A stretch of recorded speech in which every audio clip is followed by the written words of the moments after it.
semacam tumpang sari dalam bersamaan untuk iya, ada Mas. Jadi teknologi bahwa kemudian bisa juga bahwa kalau kita bisa tahu ada satu tanaman atau tumbuhan yang itu lebih menarik dibandingkan tanaman padi, itu bisa ditanam di sebelahnya sehingga hama itu akan mengumpul. Jadi seperti contohnya tadi kenapa yang dari Pak Doni Prambanan tadi, kenapa dia menerima serangan itu kemungkinan, karena saya nggak tahu kondisi lapangannya, adalah bahwa yang lainnya itu tidak dalam posisi yang akan panen, hanya petanya sendiri, sehingga ada 10 yang ngumpul di situ. Di situ. Baik, kita ke telepon dulu Pak sebelum membahas tentang tadi bibit unggul, apakah juga penting untuk kemudian mengurangi tadi. Selamat sore, Ranah Publik. Halo. Selamat sore. Iya, dengan Bapak siapa di mana? Pak Kardoyo Sukoharjo. Silakan Pak Kardoyo di Sukoharjo. Ya kilo ya Kardoyo ya. Menyambut pertanyaan dari Bu Wiwi Jogja tadi. Iya. Maksudnya pengusir tikus memakai alat ultrasonik. Nanti daya listriknya memakai solar cell, maksudnya tenaga itu dari solar. Ya pengusir nyamuk pengusir tikus ultrasonik. Oh, terima kasih Bapak. Dari solar cell, maksudnya begitu. Oh iya, baik Pak, terima kasih sudah memperjelas. Karena kami di studio tidak bisa menangkap dengan jelas tadi suara Ibu Wiwi. Ya, silakan menjelaskan Pak Bambang, mungkin apakah itu bisa digunakan atau sangat belum memungkinkan bisa diaplikasikan ultrasonic ini? Kita memang pernah mohon minta tolong kepada BPTP, Badan Litbang, bisa enggak memberikan suatu suara sonik yang intinya adalah di situ kalau terjadi suara, tikus akan mengumpul. Karena kita itu sebetulnya dalam rangka gerakan tikus kan dalam rangka dikumpulkan, kemudian kita kerobyok, itu nanti kita hilangkan katakanlah. Sementara yang ada adalah hanya mengundang tapi juga mengusir, yang tidak bisa dalam satu kelompok gitu ya. Seperti contoh yang sudah dijual belikan itu kan pengusir tikus. Jadi dia dengan satu suara sonik tertentu, tikus itu akan lari. Justru yang kita harapkan untuk mohon kepada Badan Litbang itu bisa nggak menciptakan sound itu yang nanti tikus mengumpul. Kalau sudah mengumpul itu gropeannya lebih enak. Ya, karena kita lebih efektif gitu. Memang ini belum kita temukan, tapi yang sudah itu adalah semacam sonic bloom yang dilakukan untuk komoditas buah. Itu mengusir ya? Enggak, itu mendatangkan juga. Mendatangkan kelawar. Jadi nanti dia hadir. Ya. Itu sudah, hanya untuk tikus yang kita belum. Jadi memang ya ini tantangan bagi Badan Litbang, bisa enggak untuk menghasilkan suatu sonik menangkap suara supaya tikus-tikus itu mengumpul sehingga penggrobekan lebih cepat gitu. Pak Gaib, boleh seperti ya, itu. Saya tambahkan ini petani nih ya, pengalaman petani. Kami jalan-jalan di Sulawesi Selatan di daerah Pinrang kalau nggak salah ya. Itu ada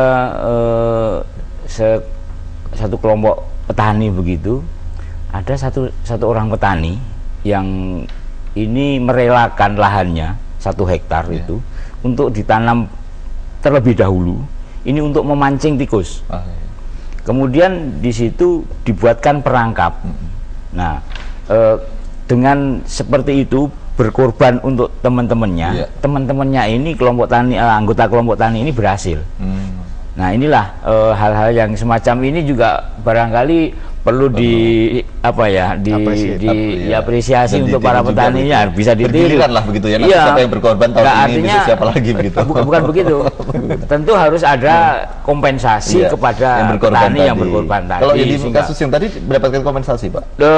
Dapat mereka dapat dari sama halnya dengan seperti yang kalau pengairan kan di Bali itu di Subak itu juga ada kan itu. Perangkap yang digunakan apa kalau boleh? Itu ada apa nama istilahnya, barrier trap ya, barrier trap itu perangkap tikus begitu. Kemudian dia dicoba di sekelilingnya ini dipagari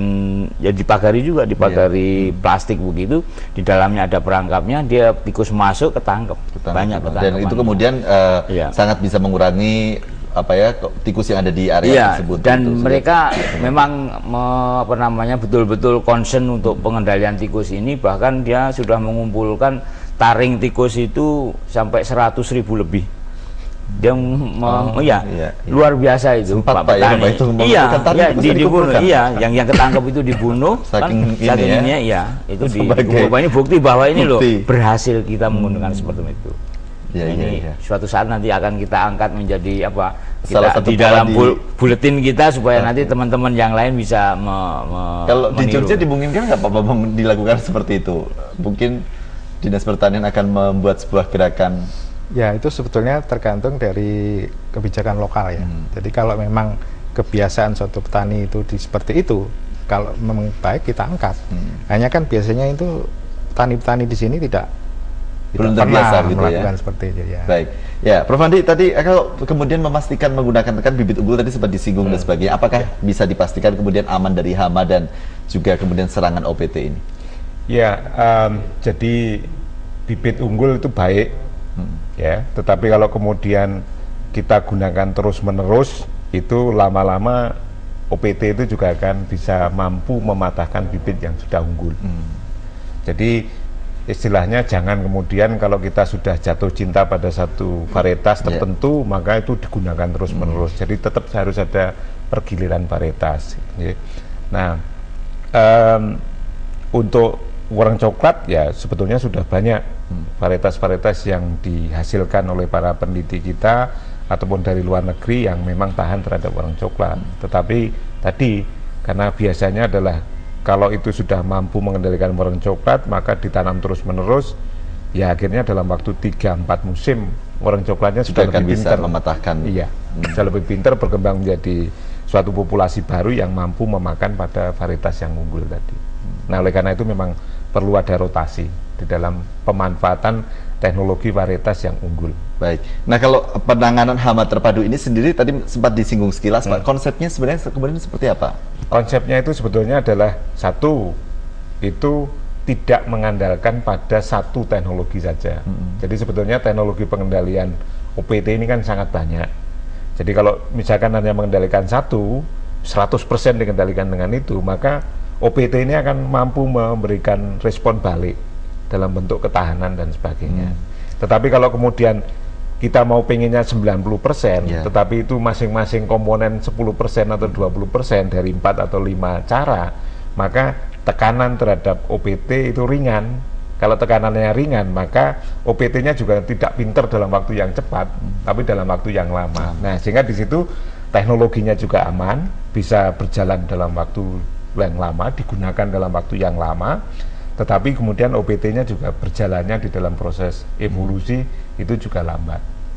Gitu. Jadi memang konsepnya seperti konsepnya itu. Seperti ya. itu, okay. Nah, Pak Gaib, kalau kita berbicara alih fungsi lahan, kemudian perubahan musim dan sebagainya, apa yang kemudian sebenarnya harus disiapkan petani? Saya pernah membaca misalnya petani akan menanam itu seharusnya sekarang mulai ada SOP tahapannya, tidak lagi menanam dengan asal-asalan, tapi juga ada peralatan dibutuhkan apa, tantangannya apa, kemudian saat panen harus bagaimana? Apakah harus sedetail itu sebenarnya petani kita harus mempersiapkan saat tanam dan panen nanti? Ya, artinya di sini petani ini kan sebagai produsen sekaligus manajer.